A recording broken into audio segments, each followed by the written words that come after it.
Hi viewers, welcome to our channel. ప్రస్తుతం మనతో పాటు సీనియర్ జర్నలిస్ట్ దాము బాలా సర్నా వారితో మాట్లాడదాం. నమస్కారం సార్. తెలుగుదేశం అధికారంలోకి వచ్చాక ఇప్పుడు అధికారుల పైన వేట మొదలు పెట్టిందని చెప్పేసి వార్తలు రావడం చూస్తున్నాం సార్. ఇవంటి తెలుగుదేశం మీడియానే ప్రచారం చేస్తుంది.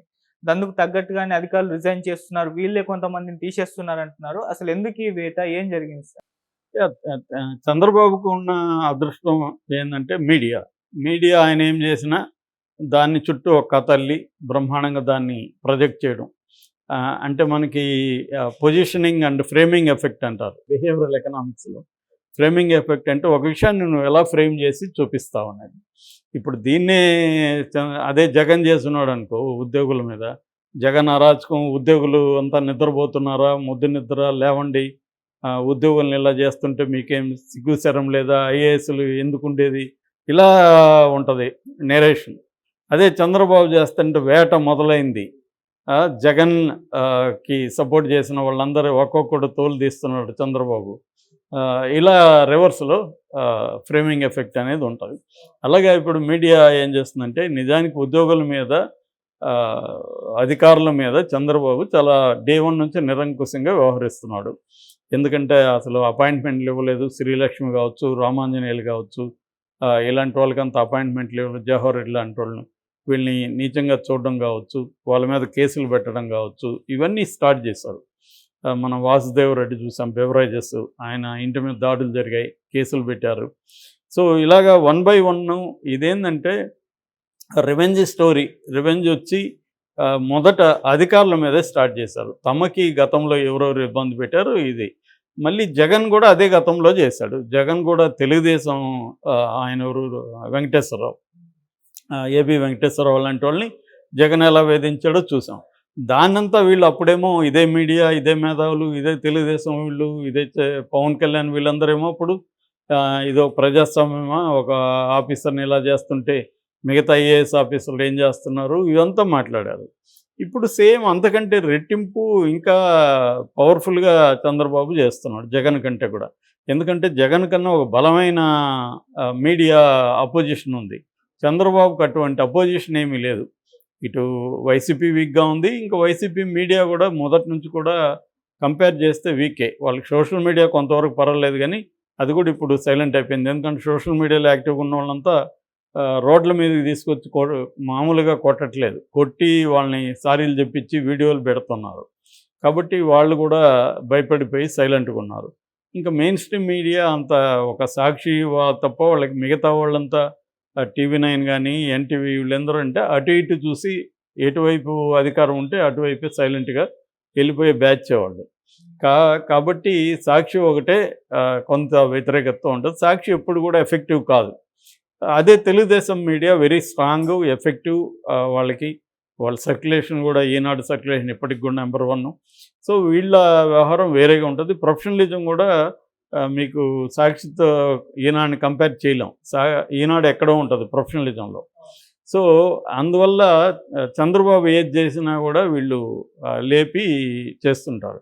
నిజానికి అది చంద్రబాబుకు కూడా నష్టం అవుతుంది. ప్రతిపక్షంలో ఉన్నప్పుడు ఓకే, జగన్ మీద చేయడం వల్ల ఉపయోగపడింది.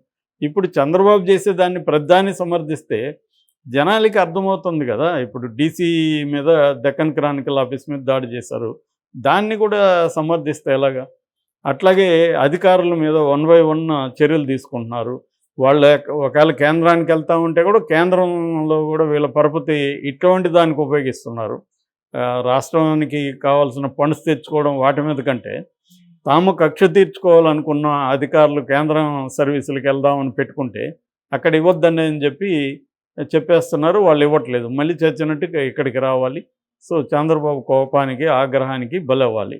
ఇది జరుగుతోంది వరుసగా. ఇప్పుడు సీతారామాంజనేయుల్ని అదే చేశారు. అసెంబ్లీ సెక్రటరీ జనరల్గా ఉన్న పీపీకే రామాచారుల్ని పీకేశారు. తర్వాత నీరబ్ కుమార్ ప్రసాద్, తుమ్మ విజయ్ కుమార్ రెడ్డిని సమాచార పౌర సంబంధాల కమిషనర్ ఆయన మీద, తర్వాత ధర్మారెడ్డి మీద, ఇద్దరి మీద కూడా విజిలెన్స్ కమిషన్తో కేసులు పెట్టిస్తున్నారు. అంటే వాళ్ళిద్దరూ అవినీతికి పాల్పడ్డారని విజిలెన్స్ దీంట్లో చేస్తున్నారు. రీసెంట్గా ప్రవీణ్ ప్రకాష్ మనకు తెలుసు, జగన్ దీంట్లో విద్యాశాఖలో పనిచేస్తాడు. ఆయన సీనియర్ ఐఏఎస్ ఆఫీసర్. సో ఆయన కొంత కొంత కాంట్రవర్షియల్ ఫిగర్ అని కూడా చెప్పుకోవచ్చు. అంటే ఒకప్పుడు 2002, 2003లో విజిలెన్స్ కమిషనర్ ఉన్నప్పుడు ఆయన చాలా ధైర్యంగా రోడ్డు వెడల్పు కార్యక్రమాలు ప్రభుత్వాన్ని కూడా ధిక్కరించి చేయగలిగాడు. మంచి పేరు వచ్చింది ఆయనకి అప్పట్లో. సో అప్పటి నుంచి కూడా ఆయనకి ఏందంటే తను అనుకున్నది చేయడం, తను ప్రజలకి ఇది మంచి అనుకున్నది చేయడంలో కొంత వివాదాస్పదం కూడా అయ్యాడు.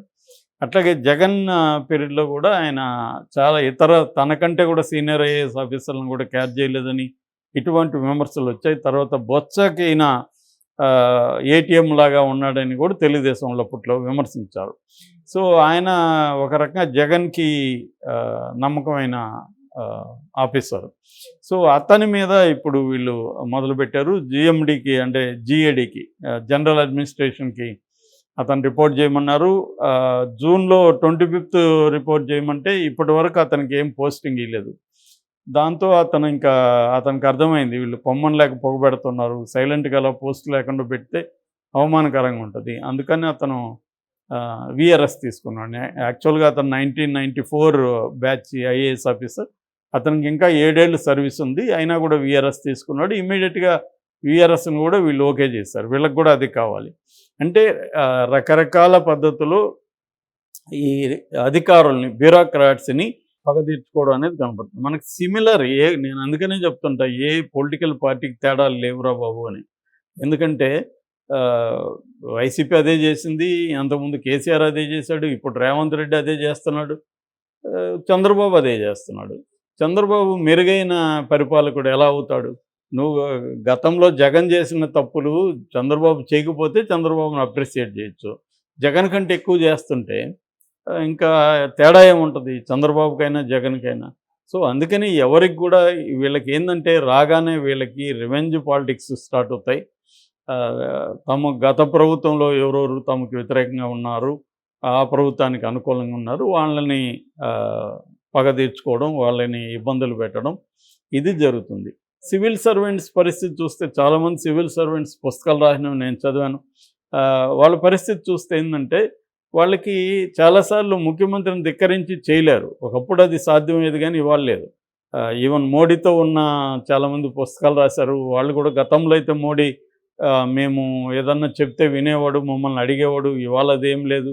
ఆయన ఏం చెప్తే అది మేము విని దాన్ని ఫాలో కావాలి. ఒక్కొక్కసారి ఫ్యాక్చువల్ మిస్టేక్స్ ఉన్నా కూడా మేము దాన్ని కరెక్ట్ చేసే పరిస్థితుల్లో లేము. మళ్ళీ మేమేదో చిన్న చిన్న గ్రూప్ మీటింగుల్లో మేము చెప్పుకోవాలి తప్ప మా బాధలు. మోడీ దగ్గర నోరు తెచ్చే పరిస్థితి లేదు. బిగినింగ్లో అది అలో చేశాడు, తర్వాత ఆపేశాడు అని చెప్తున్నారు. సో ఇలాగే ఇప్పుడు ఏంటంటే ప్రతి ముఖ్యమంత్రి రాగానే తన చుట్టూ తన మేజర్గా ఏం చేస్తారంటే తన కులం వాళ్ళని పెట్టుకుంటారు ప్రధానంగా. ఎందుకంటే కులం లాయల్టీ ఒకటి పనిచేస్తుంది. సో చంద్రబాబు రాగానే కమ్మా సెక్షన్ డామినేటు, అక్కడ ఆయన రాగానే జగన్ రాగానే రెడ్డి, ఇక్కడ రేవంత్ రెడ్డి చూస్తే మేము కంప్లీట్గా రెడ్డి. మొన్న అనౌన్స్ చేశారు కదా నామినేటెడ్ పదవులు, మొత్తం లిస్టులంతా రెడ్డి అని కనబడుతుంది మనకి. సో ఇక అంతకుముందు కేసీఆర్ చూసినప్పుడు వెలమ బ్యాచ్ మొత్తం. ఇప్పుడు ఫోన్ ట్యాపింగ్ కేసులంతా ఆఫీసర్లంతా వెలమాస్. అంటే ఇది మనకున్న ఫీడల్ నేచర్. కులం అనేది ఒక బలంగా ఒక లాయల్గా పనికొస్తుంది. మన కులం వాడంటే వాడు లాయల్గా ఉంటాడు. అందుకని వీళ్ళు అన్నిటికంటే ఇంపార్టెంట్ లాయల్టీ ఒకటి.